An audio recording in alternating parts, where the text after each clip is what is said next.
Jesus. We have not merely used the Bible to suit ourselves. Verses have been cited from the Bible without any commitment as to whether or not they are accurate. It has been our intention only to show the defects in the Christian stand, which says Jesus used to walk around claiming to be equal to God.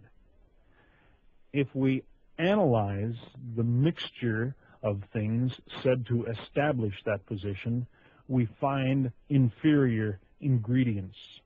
We find weak evidence and empty reasoning. Our position has been narrowed enough to make almost any Christian response a step toward the Muslim's position. We have cited the most quoted and clear scriptures. So if any others are brought forward, the Christian admits the deficiency of his previous arguments, and thus makes a short list even shorter, the list of quotations which are said to prove his case. Or, if the Christian builds a case on something other than the words attributed to Jesus, he repeats exactly what we first protested. Mainline Christianity is based on what people have said about Jesus. Another point should be mentioned. We asked earlier, why must Jesus be divine? By this we meant to ask, why does a Christian believe it must be so? If this question is asked without reference to what we've been discussing, a Christian will answer, Jesus must be divine if his death is to be sufficient redemption for the sins of mankind. In the Christian scheme of redeeming man, it is believed that a sacrificial death was necessary that men could be saved. Now, if we ask why the death of any man would not satisfy the requirements, the Christian replies that all men are imperfect. If we ask why men are imperfect, we're told that this is something we inherit from our Father. Jesus had no father.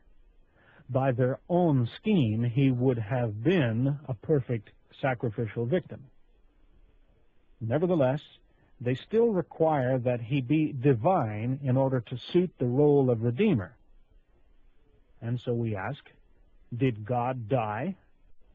And he quickly replies, no, only the man Jesus died. Jesus is said to be a God-man, and it was the human component that died. But now the Christian has said that the death of a man has saved us from our sins. The infinite is required for this ritual of sacrifice, but at the last moment the infinite is not actually sacrificed. The second part of this talk concerns missionary tactics, and one in particular. There are many missionary tactics directed by Christians toward Muslims. Most of these stand immediately condemned by the Bible itself, because the Bible talks about their master's path being straight. Missionary strategies have included enticing Muslims with money, women, alcohol, and social status. These methods may lead people, but do they lead by a straight path?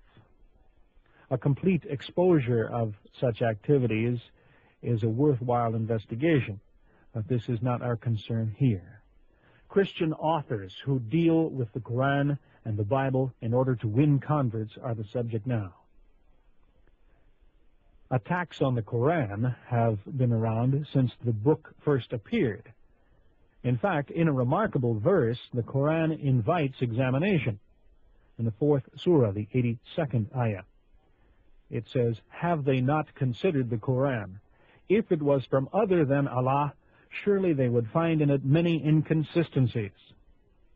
Now, while many theories have been offered to explain